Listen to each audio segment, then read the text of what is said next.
Hello friends, target towards selection में आपका स्वागत है। अगर मेरा चैनल अभी तक आपने सब्सक्राइब नहीं किया तो चैनल को सब्सक्राइब कर लीजिए। हम लाए हैं आज के objective ordinary differential equation of second order with constant coefficient. आज हम केवल कांस्टेंट कोफिशिएंट के क्वेश्चंस कराएंगे और एक मैं वीडियो लेकर आऊँगी कि कैसे पहचाने कि जो आपकी फर्स्ट ऑर्डर की जो इक्वेशंस होती हैं डिफरेंशियल इक्वेशन की, उसमें कौन सा आपको अप्लाई करना है मेथड। जैसे कि सेपरेशन ऑफ वेरिएबल होता है, एग्जैक्ट सोल्यूशन वाला होता है, y equal to v x यानी कि होमोजीनियस इक्वेशंस वाला होता है। तो आपको कौन सा अप्लाई करना है या आई एफ निकालना हो, क्योंकि कभी कभी दिया नहीं जाता कि आई एफ निकालिएगा, इंटीग्रेटिंग फैक्टर निकालिएगा, लेकिन आपको वो क्वेश्चन सॉल्व करना पड़ता है। तो कब कैसे पहचाने, क्योंकि कॉम्पिटिटिव एग्जाम में भी मैंने देखा है कि वहाँ पर आपको मेंशन नहीं होता कि कौन सा क्वेश्चन कैसे सॉल्व करना है। तो ये मेथड मैं आपको बताऊँगी कि पहचाने और कौन सा क्वेश्चन जो है कैसे सॉल्व करना है, इसकी वीडियो भी लेकर आऊँगी। और साथ में ही एक जो मेरे पास डिमांड थी कि डिफरेंशियल इक्वेशंस में पूरे चैप्टर के एमसीक्यू और समझाना उसे कैसे होती हैं सॉल्व इक्वेशंस, यानी कि कर्वेचर वाले भी, वो भी आपको लेकर आऊँगी। तो पहले आज तो हम डिस्कस कर लेते हैं ordinary differential equation of second order with constant coefficient. इसके लिए पहले आपको फैक्टर निकालने आनी चाहिए और आई होप आपको 9th और 10th के फैक्टर आते ही होंगे। अगर आपने नहीं देखे हैं, नहीं आते आपको फैक्टर निकालने, तो आप प्लीज़ जाइए प्लेलिस्ट पर, वहाँ पर 9th की एनसीईआरटी की सारी प्लेलिस्ट पड़ी हैं, आप वहाँ से निकाल लीजिएगा। अगर आपको नहीं मिलती है तो कमेंट बॉक्स पे लिखिएगा और मैं आपको आसान तरीके से फैक्टर निकालना भी सिखा दूँगी। ठीक है, आइए स्टार्ट करते हैं अपनी वीडियो। पहला क्वेश्चन है d2y। देखिए सबसे पहले क्या है कि लिखा आएगा कि सॉल्व द डिफरेंशियल इक्वेशन। आपको कैसे पहचानना ये फर्स्ट ऑर्डर सेकंड ऑर्डर है। ऑब्वियसली मैंने कल आपको ऑर्डर और डिग्री की एक वीडियो बनाई थी कि ऑर्डर कैसे पहचानते हैं और डिग्री कैसे पहचानते हैं। फिर भी एक छोटा सा फंडा है, मतलब आपको इतना दिमाग लगाने की ज़रूरत नहीं है। ये देखिए, अगर कहीं लिखा है हाईएस्ट ऑर्डर में लिखिए d2y या dqy या d की पावर 4y, इस तरीके से लिखिए, यानी कि हाईएस्ट पावर डेरिवेटिव लिखा है, तो आपको ऑब्वियसली सॉल्व करना है किससे, सेकेंड ऑर्डर से, यानी कि ऑर्डिनरी डिफरेंशियल इक्वेशन से कांस्टेंट कोफिशिएंट के साथ। अगर राइट में 0 है तो कांस्टेंट कोफिशिएंट है, और उसके बाद सारे मेथड आते हैं एक्स लगाना, या ई की पावर एक्स आ जाए, या साइन आ जाए, कॉस आ जाए। तो ये मैंने वीडियो डाल रखी है, आप डिफरेंशियल इक्वेशन की प्लेलिस्ट में जाइए, वहाँ पर आपको सारी वीडियो मिल जाएगी, या CF और PI की प्लेलिस्ट है, उसमें भी आपको वीडियो मिल जाएंगी। पहले हम स्टार्ट करते हैं अपने ऑब्जेक्टिव्स। तो हमारा पहला ऑब्जेक्टिव है d2y/dx² - 5dy/dx + 6y = 0। तो देखिए सबसे पहले तो आपको क्या करना पड़ता है, ये जो dy/dx है इनको m मान लेते हैं, और सीधा पहला तो हो गया m², क्योंकि ये सेकेंड ऑर्डर है यानी कि m²। और फिर लिखेंगे, ये देखिए ये केवल 1 का है, 1 ऑर्डर की, तो 5m, और इसको केवल 6 लिख देते हैं, यानी कि y को कॉमन लेकर d/dx² को m² और d/dx को m और बाकी 6। आपको अब फैक्टर आते हैं, ये जो C पॉइंट होता है उसके फैक्टर हम ऐसे करते हैं कि सम जो आ जाए वो 5 आ जाए। तो 6 कम 6 फैक्टर हो गए, 6 कम 6 देख लेते हैं फैक्टर कर, लेकिन -6 और -1 तो ये तो नहीं होगा, तो हम क्या करेंगे, 3 दूनी 6, तो यानी कि 3 और 2 इन दोनों को जोड़ेंगे, अगर -3 या -2 है, इन दोनों को अगर जोड़ेंगे तो -5 आ जाएगा, और मल्टीप्लाई करेंगे तो 6, यानी कि हमारा फैक्टर कितना होगा, m² - 3m - 2m + 6 = 0। और m कॉमन लोगे तो m - 3 - 2 कॉमन लोगे तो m - 3 = 0, यानी कि फैक्टर बन गया m - 3 और m - 2 = 0। फैक्टर हो गए 3 और 2। तो हमको इसको कैसे लिख सकते हैं, देखिए अगर आपका ये तो अलग अलग केस है, मैं जितने ऑब्जेक्टिव आते जाएंगे उसके अकॉर्डिंग समझाती रहूँगी। ये अलग अलग केस है, तो हम क्या लिखेंगे, C1 कांस्टेंट लिखते हैं एक, आप कुछ भी लिख लीजिए, अगर क्वेश्चन C में है तो आप इसकी जगह कुछ भी लिख सकते हैं। C1 e की पावर जो आपका नंबर है x के साथ, प्लस C2 e की पावर 2x। ऐसा नहीं कि 2 पहले भी लिख सकते हैं, 2 बाद में भी लिख सकते हैं, यानी कि जैसे अगर आप लिखना चाहें C1 e की पावर 2x + C2 e की पावर 3x, तो आप ऐसे भी लिख सकते हैं। तो देखिए अपना आंसर छाट लेते हैं, कौन सा है हमारा, आया है C1 e की पावर 3x, C2 e की पावर x, C1 e की पावर 2x और C2 e की पावर 3x। मैंने अभी कहा था ना उल्टा भी लिख सकते हैं, तो हमारा पहला ही ऑप्शन सही हो गया। सेकेंड वाला देखिए, सेकेंड वाला गलत है, थर्ड वाला भी गलत है, यानी कि पहले ऑप्शन सही है, तो हम आगे के देखेंगे नहीं। नेक्स्ट क्वेश्चन आता है, देखिए नेक्स्ट क्वेश्चन है D cube Y upon D X की power 3 minus 9 D two Y upon D x square plus 23 D Y upon D X minus 15 Y is equal to 0। तो हम सिंपल इसकी equation लिख देते हैं। ये कितनी बनेगी, m cube minus 9m square plus 23m minus 15 is equal to 0। इसको सॉल्व करना है, आप इसे 1 रख के देखिएगा। जब ऐसे आप 1 रखेंगे तो 0 हो जाएगा। देखिए 1 माइनस 9 माइनस के 8 और ये 23 में से माइनस 15 गया, ये प्लस के 8 और 8 माइनस 8 कितना हो गया 0, यानी कि एक तो फैक्टर हो गया इसका m इज इक्वल टू 1। इसी की तरह आप इसमें रिमाइंडर थ्योरम भी अपना सकते हैं। मैं इसके फैक्टर लिख देती हूँ, अगर आपको क्यूबिक के नहीं आते तो शॉर्ट ट्रिक में आप क्यूबिक के भी वीडियो में देख सकते हैं। तो यानी कि इसके फैक्टर आएंगे 1, 3 एंड 5।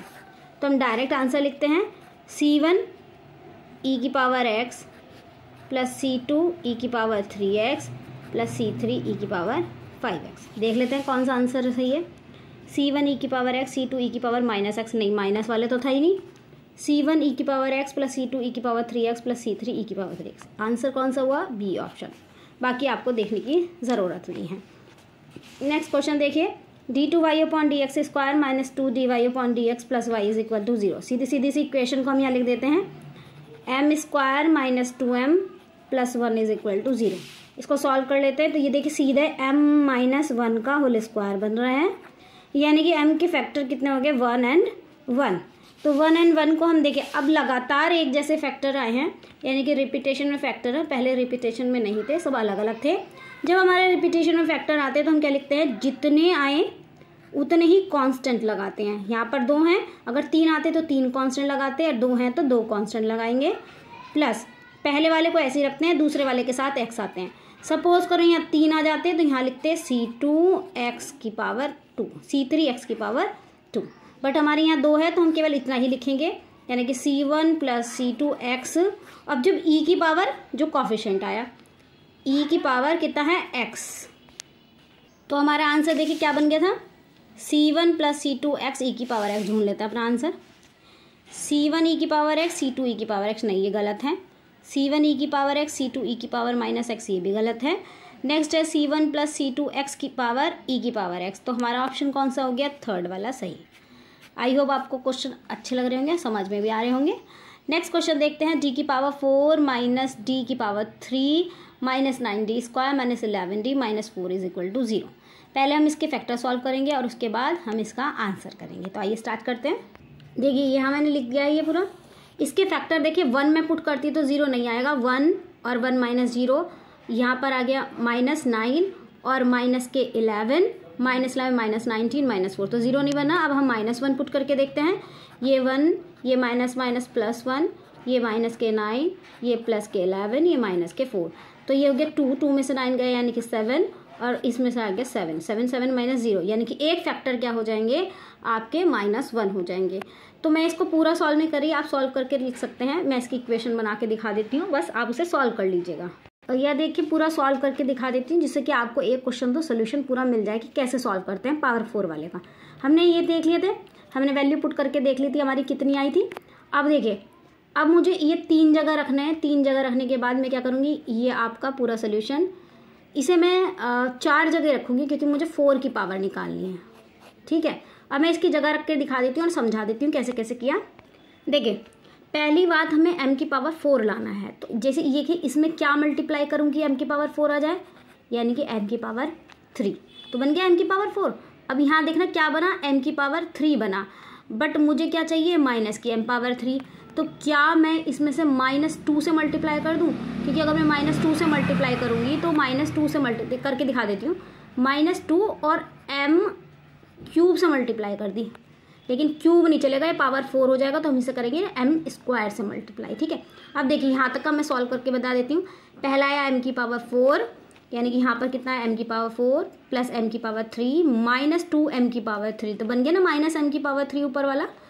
अब हमें क्या लाना है, -9m स्क्वायर। तो देखिए इसका तो रहा कितने, यहाँ सॉल्व करके दिखा देती हूँ, -2m स्क्वायर तो हमें मिल गया।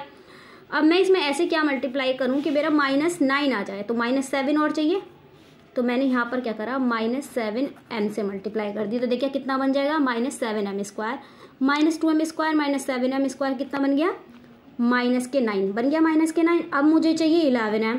यहाँ से अगर अंदर मल्टीप्लाई करूँ तो मेरे पास 7m ऑलरेडी है। मुझे कितने की ज़रूरत पड़ेगी, यानी कि 4 की। मैंने यहाँ पर करा -4 से मल्टीप्लाई। आप अभी इसे देखना ज़रा ध्यान से, देखिए ज़रा ध्यान से इसको। मैं इसे पूरी सॉल्व करके दिखाऊंगी, आपको यही मिल जाएगी। m³ इंटू m यानी कि m⁴, m³ हो गया, यहाँ पर इससे मल्टीप्लाई किया, और -2m³ यानी कि -m³ ये बन गया। जब इससे मल्टीप्लाई करी तो -2m² ये और 7m² ये, यानी कि -2 और -7 कितना हुआ, -9m² हो गया। अगला देखिए -7m और -4m -11m हो गए इक्वल टू 0।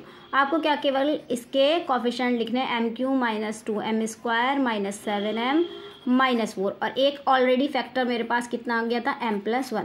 अब मुझे भी केवल इसको भी ऐसे ही सॉल्व करना होता है, इसलिए मैं डायरेक्ट लिखूंगी। आप देखिए क्योंकि ये 3 बार है तो हमें 3 बार m रखने पड़ेंगे। ये वाले 3 हो गए। अब इसको पूरा सॉल्व करने के लिए मैं केवल इसके डायरेक्ट कोफिशिएंट लिख देती हूँ। ये क्या बनेगा, m² -3m +4। आप सॉल्व करके देख लीजिएगा, अब सेम आंसर आ जाएगा, यानी कि हमारे फैक्टर आ जाएंगे m+1 m+1 m+1 और m-4। ये हमारे 4 फैक्टर बने, क्योंकि 4 4 डिग्री की थी तो 4 फैक्टर बने। ऑब्वियसली आंसर बनेगा c1 + c2x + c3x² e⁻x + c4 e⁻4x। तो ऑप्शन में देख लेते हैं कौन सा ऑप्शन हमारा। तो देखिए c1 + c2x + c3, ये तो पूरा हो गया, बट यहाँ प्लस होना चाहिए था क्योंकि 1 फैक्टर, सॉरी हाँ -1 फैक्टर है ना, m+1, तो इसको e⁻−1 ही करेंगे। m की वैल्यू -1 निकल कर आएगी, तो यहाँ तक सही है। और अगला फैक्टर था हमारा 4, तो c1 4, यानी कि पहला आंसर आपका ठीक है। देखिए हमने कहा था ना, जितने वेरिएबल होंगे कांस्टेंट वाले एक जैसे, उतना ही हम x को मल्टीप्लाई करते रहेंगे। c1 फिर दूसरा c2x फिर c3x²। अगर एक और होता तो c4x⁻3 आ जाता है। आई होप इतना क्वेश्चन समझ में आ गए होंगे। नेक्स्ट क्वेश्चन चलते हैं। देखिए अब तक तो हमारे आए थे रियल रूट। रियल रूट मतलब कोई भी आई की वैल्यू नहीं थी, इमेजनरी रूट नहीं थे। बट अब इसमें इमेजनरी रूट आएंगे, तो हम इस क्वेश्चन को कैसे सॉल्व करते हैं ये हम देखते हैं। आइए से करते हैं सॉल्व। तो देखिए ये क्वेश्चन है आपका, कैसे हमने लिखा, ये हो गया d² + 1 का होल स्क्वायर, यानी कि बना d² + 1 = 0, d² + 1 = 0, d² = -1 and d² = -1। इसके भी फैक्टर कितने हो गए, d = 1 and d = 1। m लिखना था, m = 1, ठीक है। बट ये माइनस आया तो माइनस में तो होते नहीं है, तो हम इसको क्या लिख सकते हैं, i, यानी कि +-i। ओके, तो हम इसको कैसे लिखते हैं +-i को। जब हमारे देखिए ये वाला तो हम सिंपल लिख देते हैं। ये क्या हो गया हमारे c1 + c2x e⁻x प्लस। अब देखिए जब भी हमारा इस तरीके का आए, यानी कि +-i आए, तो देखिए रियल रूट्स को तो लिखते हैं e⁻ में, जैसे अब तक लिख कर आए हैं, और जो हमारा यानी कि बाहर लिख देते हैं, और जो भी हमारा इमेजिनरी नंबर है उसको कॉस के साथ लिखते हैं, और आई साइन साथ के लिखते हैं, ठीक है। आई नहीं लिखते, यहाँ केवल कांस्टेंट कोफिशिएंट लगाते हैं c1 और c2। तो देखिए हम इसे कैसे लिखेंगे, क्योंकि ये 2 आए +-, तो हम इसको क्या लिखेंगे, c1 कॉस की फॉर्म में और इसकी फॉर्म में, प्लस की फॉर्म में। तो आइए पहले इसको लिख देते हैं। हमने क्या लिखा, क्योंकि दोनों सिमिलर हैं तो हम यहाँ लिखेंगे क्योंकि c1 c2 यूज़ कर चुके हम, c3 + c4x किसके साथ, cos x के साथ, और c5 + c6x साइन के साथ। ओके, अगर यहाँ पर जो रियल पार्ट और होता तो उसको भी लिख देते हैं। मैं एक ऐसे ही अलग से क्वेश्चन दिखा देती हूँ जिसमें रियल पार्ट भी आए और इमेजिनरी पार्ट भी आए, और आप उसे कैसे लिखेंगे, ठीक है। जैसे एक क्वेश्चन आपका है d² - d + 1 = 0। जब आप इसके फैक्टर करोगे तो जो m की वैल्यू है वो आएगी 1 ± i√3/2। ये आप श्रीधराचार्य से निकालोगे। तो देखिए इसको कैसे लिखेंगे, आप देख रहे हो इसमें रियल रूट और इमेजिनरी रूट दोनों हैं, तो हम इसको लिखते कैसे हैं। पहले हम लिखते हैं रियल रूट को e के साथ, यानी कि e⁻x/2, और फिर इमेजिनरी को लिखते हैं कैसे, cos एक कांस्टेंट लगाएंगे C1 cos √3/2x plus C2 sin √3/2x। अब भाई आपको समझ में आ गया वो कैसे लिखना है। रियल पार्ट को केवल ई की फॉर्म में बाहर लिखते हैं और इमेजिनरी पार्ट को C1 के साथ कॉस के साथ, C2 के साथ साइन के साथ लिख देते हैं। या अगर आप पहले से कांस्टेंट यूज़ कर चुके हो तो आप अलग कोएफिशिएंट कांस्टेंट भी ले सकते हैं, जैसे C3 C4 भी ले सकते हैं। आई होप आपको रियल और इमेजिनरी पार्ट वाले समझ में आ गए होंगे। एक क्वेश्चन ये आपके लिए है, आप इसे करके लाएंगे, यानी कि कमेंट बॉक्स पे इसका आंसर लिखेंगे। ये क्वेश्चन ये करा देती हूँ क्वेश्चन, और इसे कैसे सॉल्व करते हैं ये भी समझ लेते हैं। तो आइए स्टार्ट करते हैं। ये हो गया m² + 1 = 0, m² = -1, यानी कि m² m = +-i। ऑब्वियसली जैसे अभी हमने करा था, सीधे सीधे इसके वो लिख लेते हैं general solution C1 cos x plus C2 sin x। अब हमें क्या दे रखा है, x की वैल्यू जब 0 होगी तो y की वैल्यू -2, तो यहाँ पुट कर देते हैं। ये हुई आपकी y की वैल्यू इसे प्लस कर लेना, सॉरी माइनस, ये -2 = C1। ऐसे ही हमने 0 पुट करना है x की जगह, तो cos 0 कितना हो गया 1 और sin 0 कितना है 0, तो ये पूरा 0 हो गया, यानी कि C1 की वैल्यू आ गई -2। इसी तरीके से हम C2 की निकालेंगे जब हम x की वैल्यू π/2 रखेंगे। अच्छा, यहाँ पर y की वैल्यू 2 थी, जब x की वैल्यू 0 है तो यहाँ केवल 2 रखेंगे, ये आ गई C1 की वैल्यू 2। जब हमारी x की वैल्यू π/2 है तो -2 रखेंगे, यानी कि -2 = C1 cos π/2 कितना होता है 0 प्लस C2 sin π/2 कितना होता है 1, तो C2 की वैल्यू कितनी हो गई -2। तो आप सीधा सीधा आंसर इसका लिख सकते हैं। तो इसका आंसर आप क्या लिख सकते हैं, तो देखिए सीधे सीधे से हमारा आंसर आ गया y = 2 cos x - 2 sin x। Okay, ये हमारा आपका आंसर आ गया। अब हमारा ये नेक्स्ट क्वेश्चन और लास्ट क्वेश्चन, m⁴ + 8 m² + 16 = 0। इसे सॉल्व करेंगे, यानी कि देखिए अगर मैं इसके फैक्टर देखूं तो ये हो गया 4 × 16, यानी कि m⁴ + 4m² + 4m² + 16 = 0, यानी कि इसके फैक्टर आ गए m⁴ मैंने कॉमन लिया और यहाँ पर सीधे ले m⁴ कॉमन लिया, m² + 4 + 4 कॉमन लिया, m² + 4 = 0, यानी कि फैक्टर बन गए m² + 4 और m² + 4 = 0, यानी कि m = ±2i, m = ±2i, यानी कि सेम एक जैसे हैं। तो पहले हम इसको लिख लेते हैं, फिर दूसरा वाला इसको लिख लेते हैं। यानी कि देखिए इस फॉर्म में क्या होगा कि 2 बार आए हैं, तो ये कि अगर रूट देखें तो ये क्या बना, ये भी 2 बार है, ये भी 2 बार है, तो हम कैसे लिखेंगे C1 + C2x, क्योंकि जब भी मैंने कहा रिपीटेशन में होते हैं तो हम क्या लिखते हैं C1 + C2x, cos के साथ 2x, क्योंकि रियल नंबर तो है नहीं जो हम e की पावर लिखें, प्लस C3 + C4x और साइन के साथ 2x। तो ये हमारी y की वैल्यू हो गई। आई होप आपको आज की वीडियो पसंद आई होगी। इस वीडियो में मैंने सारे आपको कांस्टेंट कोएफिशिएंट वाले कराए हैं। अब मैं पर्टिकुलर इंटीग्रेशन के ऑब्जेक्टिव कराऊंगी, जिससे आपका रिवीजन भी हो जाए और आपके सारे क्वेश्चन सॉल्व करने भी आ जाए। नेक्स्ट वीडियो के साथ हम मिलते हैं। Thank you so much. हमारा कल का टॉपिक जो होगा वो differential equation with second order के साथ, यानी कि अगर हम e की पावर में क्या आते हैं, x की पावर में क्या आते हैं, यानी डिफरेंट टाइप के क्वेश्चंस होंगे ऑब्जेक्टिव के, आपको पहचानना है और उसे सॉल्व करना है। नई वीडियो के साथ मिलते हैं। Thank you so much.